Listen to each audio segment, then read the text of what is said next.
For 6 centuries, one empire fought almost non-stop against kings, sultans, republics, crusaders, rebels, and rising European powers. It conquered states, lost states, redrew its borders, survived crises, and kept a massive army moving from the Balkans to the Arabian deserts. But the most surprising part was not that it kept fighting. The real issue was this: it never went bankrupt while doing it. Because the Ottoman Empire did not just fight wars, it found a system that could finance war almost effortlessly. The Ottoman Empire lasted from roughly 1299 to 1922. That means longer than Rome, longer than Britain, and longer than most of the states the modern world talks about so often. But the truly surprising thing here is not how long it lived. The real mystery is this: how did an empire that fought almost constantly not collapse under such a massive financial burden? In the West, many people think empires collapse on the battlefield. But in real life, battlefields do not destroy states. Budgets do. Logistics do. Bad leadership does. The Ottomans realized this very early. And instead of building a traditional tax system with a salaried army like the European kingdoms, they built something far smarter, a system in which war financed itself. But before we get there, we need to look clearly at what the Ottoman Empire actually was, because in many people's minds the Ottomans are just a vague image: turbans, sultans, domes, Janissaries. The image feels familiar. But the system that operated behind that image for centuries is far less understood. So let's slow down a little and set the stage properly. The Ottomans emerged as a small frontier principality in northwestern Anatolia. At the head of it was Osman. He was a leader with a few thousand warriors, but his greatest advantage was being in the right place at the right time. As the Byzantine Empire began to weaken and Mongol influence withdrew from the Near East, the force around Osman was in exactly the right position to expand. Those first victories were not just military successes. They were also major financial gains. Because every conquest meant new land, new produce, new resources, new taxes, and more importantly, new populations from which revenue could be extracted. The first key to understanding the Ottoman financial system lies exactly here. From the very beginning, war was not an expense. It was a revenue model. When the Ottomans took the city of Bursa in 1326 and then moved into Europe in the 1350s, they were no longer just an ordinary frontier power. They were becoming a rising empire controlling the trade routes between Europe and Asia. In the medieval economy, that meant something enormous. It was like sitting on top of the main arteries of the world. Anyone moving along the trade routes from Venice to Persia, from Cairo to Budapest, from Baghdad to Istanbul had to pass through the Ottoman Gate at some point. This mattered enormously. Because war requires 3 things: food, metal, and men. The Ottomans did not necessarily have more soldiers or more resources than their neighbors, but they had something even more valuable: cash flow. Their empire was built on one of the richest trade crossroads of the pre-modern world: silk, spices, carpets, horses, weapons, timber, sugar, copper. Whatever moved through their territory in one way or another. And if something moved, the Ottomans taxed it. But of course, a strong revenue base alone is not enough, because in history, almost every major state had some source of revenue, and still most of them collapsed under military spending.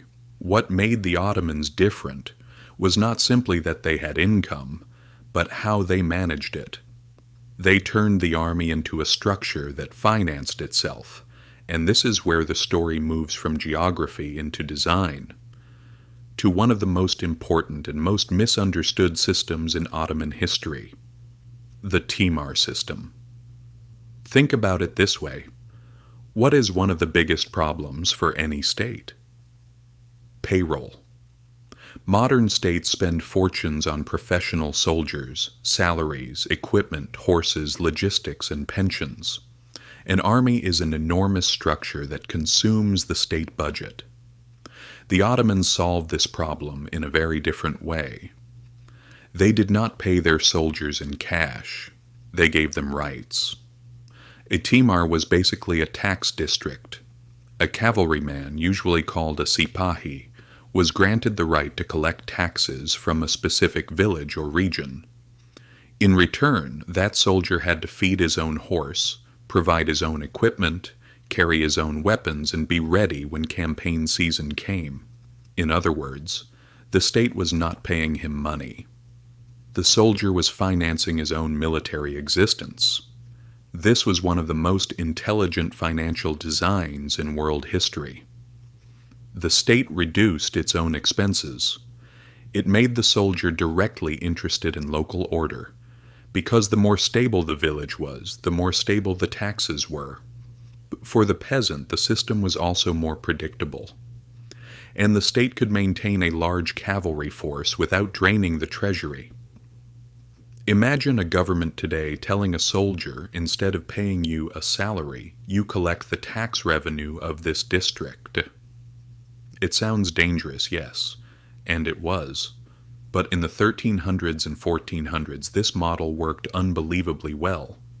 It turned the Ottoman army into a giant war machine, powered by taxes, and even more importantly, it lowered the cost of Ottoman warfare. Many powers in Europe relied on expensive knights or mercenaries who demanded payment up front. If the king ran out of money, the army's loyalty ran out too. In the Ottoman case, that problem was far more limited. Because the military system produced its own financing, even in peacetime. War was not a crisis that destroyed the budget. It was the moment the system activated. But the reason the Ottomans were able to fight for 6 centuries was not just the Timar system. There was another major innovation, a military institution everyone has heard of, but most people do not fully understand, the Janissaries. And their funding model was the second major pillar of the Ottoman war economy. At this point we move from cavalry to infantry, and the system becomes more controversial. The Janissaries were elite infantry units feared by outsiders, resented by the Christian world, and trusted by the sultans often more than their own inner circles. They were disciplined, professional, trained from a very young age, and directly tied to the state. By European standards, they were among the most professional military forces of the medieval world. But what really made them different was not just their strength on the battlefield, it was how they cost the state. The Janissaries came from the Devshirme System. Boys were selected from Christian families in the Balkans, taken from their homes, converted to Islam, and placed into the state's military training structure. They were educated, disciplined, and transformed into a military class completely tied to the state. They were loyal to no tribe, no region, and no feudal lord. Their loyalty belonged only to the state. There is no need to romanticize the ethics of this system. It was harsh. It was coercive. It was brutal. But financially, it gave the Ottoman Empire an advantage that few other empires could match. The state was obtaining elite soldiers without fully carrying the heavy initial costs of raising them from birth within its own population. There were education costs, yes. There were maintenance costs, yes. But the long first phase of raising a child until adulthood effectively remained on the shoulder of conquered communities. That gave the Ottoman Empire a huge financial advantage. The state could acquire elite manpower without bearing the full cost of producing that human capital from scratch. Once they entered service, they received salaries and housing. But in the early centuries, marriage and the building of private economic networks were also heavily restricted. That kept them under state control. If the Timar system turned cavalry into a self-financing structure, then the Janissaries turned infantry into a low-cost but highly effective professional force. Together, the two gave the Ottoman Empire a massive military cost advantage for centuries. But Ottoman mastery did not end there. They achieved something even bigger. They made war pay for war. Every time the empire conquered new land, it did not just gain territory, it gained new taxpayers, new Timar lands, new ports, new trade routes, new transit points, and new sources of revenue. That meant every conquest also strengthened the financing of the next war. Many European states came home poorer after war. The Ottomans, by contrast, often came home stronger and richer. And that is the heart of the matter, not luck, not just military genius. Cash flow. Look at the map. The Ottoman Empire controlled the Straits, the Eastern Mediterranean, the Red Sea, and the overland trade network stretching toward Persia and Central Asia. If you wanted to move goods from Europe to Asia, at some point you had to pay the Ottomans. Silk from China, spices from India, carpets from Persia, goods coming out of the Arab world, Balkan caravans, North African trade routes. All of them, in one way or another, encountered the Ottoman tax and transit system. This system was so powerful that by the 1500s, the Ottoman Empire had become one of the richest states in the world. Yes, war was costly, but trade was even more profitable, and the state had built mechanisms that could pull that profit directly into the treasury. One of those mechanisms was state monopolies. Goods essential to everyday life, such as salt, tobacco, coffee, and sometimes soap, were placed directly under state control. People could not live without using these products. That meant regular and predictable money flowing into the treasury. In fact, this sounds much more modern than you might think, because today's strategic national sectors operate on the same logic. Think of oil in Saudi Arabia. Think of Russia's gas networks. Think of the Suez Canal in Egypt. Every major power has a revenue anchor. For the Ottomans, these monopolies were a constantly operating income machine. Another method was the system of tribute and dependent states. From Crimea to Wallachia, some regions remained under Ottoman protection by making annual payments instead of being governed directly. For the center, that was extremely efficient, because ruling a region directly is expensive. But receiving regular income from that region is much more efficient, and that money went into soldiers, roads, fortresses, and the navy. But the greatest strength of the Ottoman system also carried within it its greatest future weakness. Because this system delayed the need for borrowing for a very long time. For centuries, the Ottoman Empire lived largely within its own means. War ran on Timars, trade taxes, tribute, monopolies, and conquest income.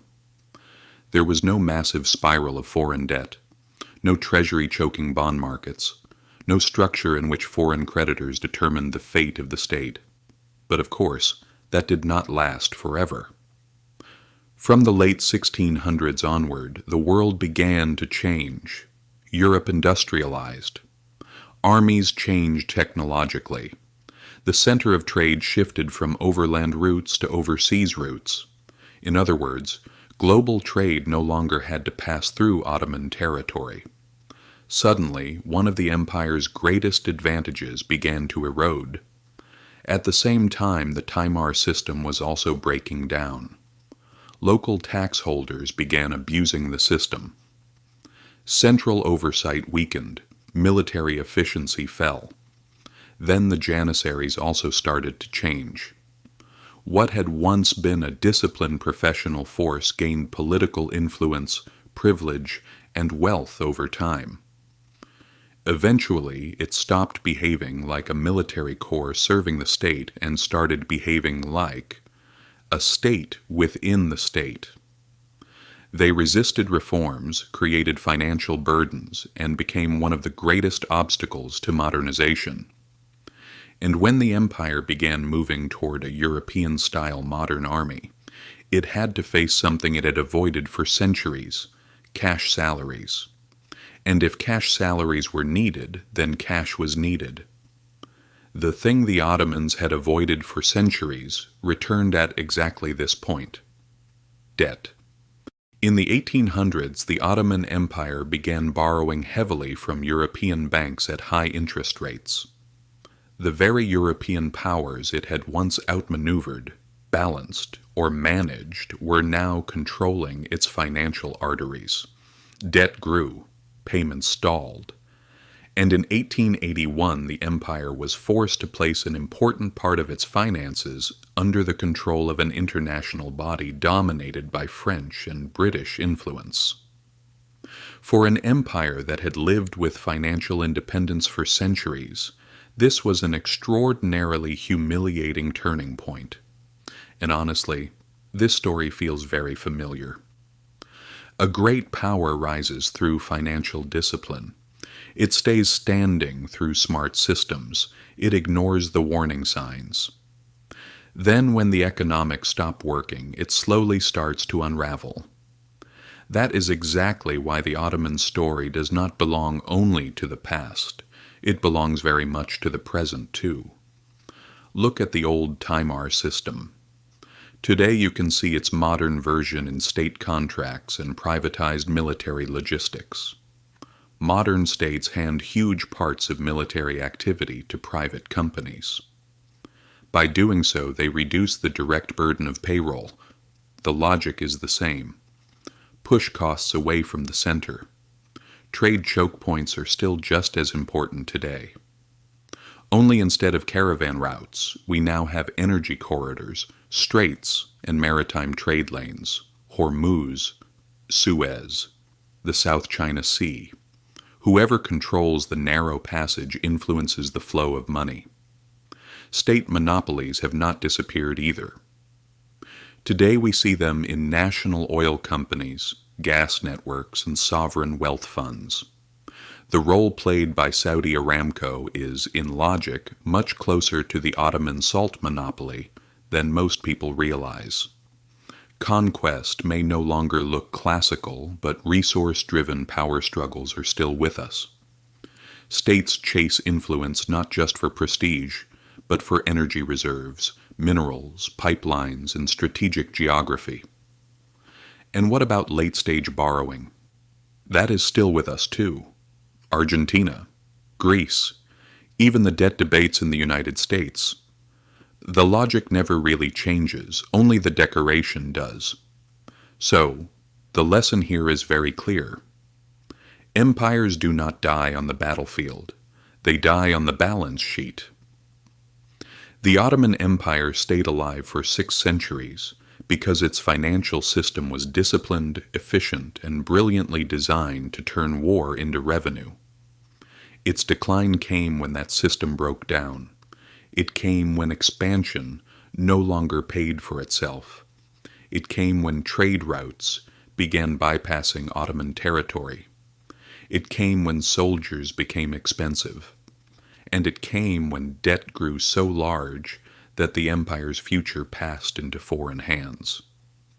And maybe the most important lesson of all is this: a financial system can carry power for centuries, until one day it cannot anymore. History does not repeat itself word for word, but if you fail to understand it, its consequences can still crush you. If this gave you a new perspective, subscribe. To shape the future, you have to understand the past. See you in the next episode.